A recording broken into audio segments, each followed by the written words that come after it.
it is an absolutely terrible time to be an incumbent party or the governing party in almost every major country around the world right now. There's evidence everywhere. Let's dig into it. All right, so I was thinking of this because on Monday, December 16th, two gigantic things happened. Number one, the German parliament approved of a vote of no confidence in the Chancellor Olaf Scholz, which basically means that there will be a snap election in February for a new chancellor. So just an utter and complete rejection of the current German government, and this came after losses for the German government in the UK elections. Okay, that's number one. Number two, also on Monday, Chrystia Freeland, a former reporter, who is the Canadian finance minister, resigned.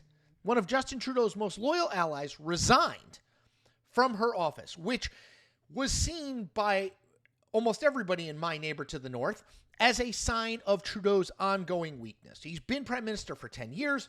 Poll numbers suggest he is in deep trouble in this coming election in 2025, and that he should, so many people calling on him to resign in the wake of the Freeland resignation, hasn't happened yet. Okay, so those are two things that happened just on Monday in Canada and Germany, two gigantic countries with influence all over the world. I want to run through a bunch of other things that have happened in the last, let's call it, year or so that all play into this trend. And then I want to talk about why.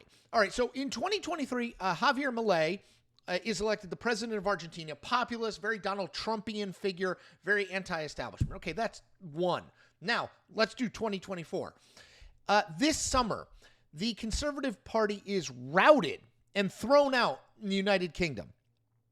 Keir Starmer, the head of Labour, is installed as prime minister. You know what Keir Starmer's current ratings are? 61% of people are dissatisfied with Starmer. 70% are dissatisfied with the overall government. So they went from one to the other in, from the summer until now. They didn't like Conservatives, threw them out. They put Labour in, and now 60% of people are unhappy with Labour. Okay, that's one. South Africa, after 30 years, 3 decades of control of the South African government, since apartheid effectively, the African National Congress Party thrown out of power.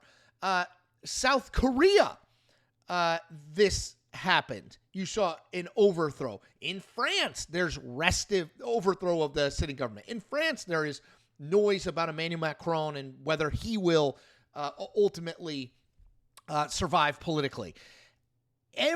This is the most amazing stat. This is I want to make sure I credit this guy, John Byrne Murdoch, who does amazing work at the Financial Times.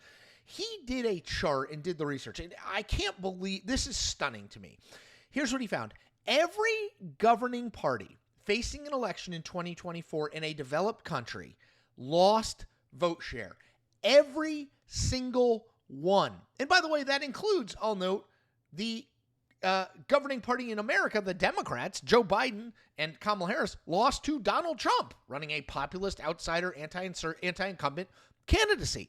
Let me just repeat that. Every governing party in a developed country that faced an election in 2024 worldwide in a developed country lost vote share for the first time in history. History. This is not America.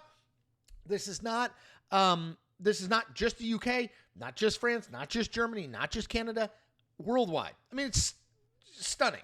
Okay, so that gets us to the why, right? Why is this happening? I mean, I think there are a couple, not small, but specific things, and then a broader thing. So on the specific front, I think both inflation and immigration have been big issues. Obviously, in the United States, those were the two key issues that got Donald Trump elected in 2024. But across the world, inflation, global inflation, rose wildly during COVID, right? The pandemic, and in many places in the world has been slower to recover than it has been in the United States. So that's point one. Point two is, while we in America focus a lot on our southern border, and the people coming in illegally there, immigration and how that changes cultures and societies is a massive issue across Europe and in other places as well. I mean, it is throughout the world. It is without question a central issue. You know, the whole Make America Great Again, that is built on this idea that there's a value set that not everyone coming into this country, particularly people coming in illegally, respect. You see that playing out across the world as immigration, which was loose in many places in Europe, is being tightened and calls for it to be even more tightened. So those are, I think, two of the sort of specific issues that are causing the unrest about incumbency. But I also think there's a broader point here. So what seems to me to be happening, definitely true in the United States and true across the world, is trust in institutions is going down. That includes elected officials, includes the government, includes all these things. So people feel a little bit at sea. They feel as though they are the things that they relied on, the kind of pillars of their society, are no longer there. So there's an unease and anxiety there. And nothing has come to replace those things. It's not like we subbed in belief in the political press for belief in fill in the blank thing. There's nothing to replace it. So we're in a little bit of a void in that regard. And I think what that unease and unrest leads to is people want to be reassured. And they look at what they see in government and they don't find that reassuring. They don't trust those politicians. They don't think they're doing a good job. That people's everyday lived lives are not any better. And so they say, well, let's try the other people because these people aren't getting it done. Let's go over to the other people. The problem is the other people don't have the answers either, right? I'll go back to the UK. So, conservatives thrown out. Tory party thrown out of power. They're done. They don't know what they're doing. Blah, blah. They put in the Labour Party. And now the Labour Party is deeply unpopular. Keir Starmer, 61% dissatisfaction with the job that he's doing. So that suggests to me it's not about a party, right? It's about a lack of feeling as though there are solutions to the problems and the complexities of the world, of our lived lives. That government is not solving those problems in a meaningful way. And so people go from one party to the other party and back to the other party. Like, look at the United States. We went Barack Obama to Donald Trump to Joe Biden / Kamala Harris back to Donald Trump, right?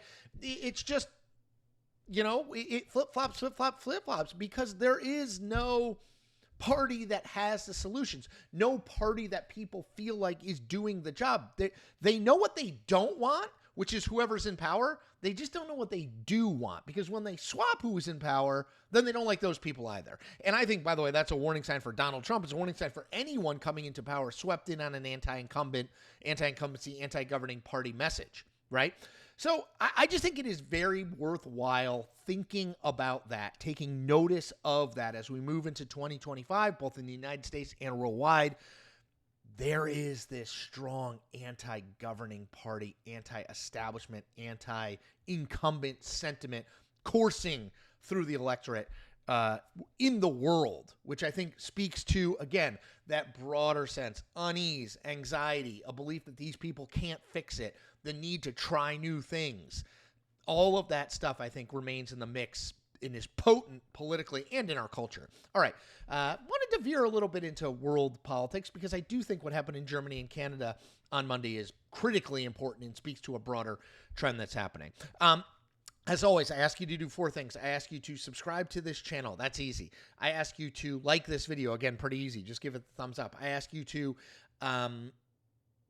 comment on this video. Do it for the algorithm. And I ask you to tell 10 friends. All right, everybody. Take care and stay tuned. I am planning a live stream later on Tuesday, so stay tuned for an announcement on that. All right, everybody. Take care.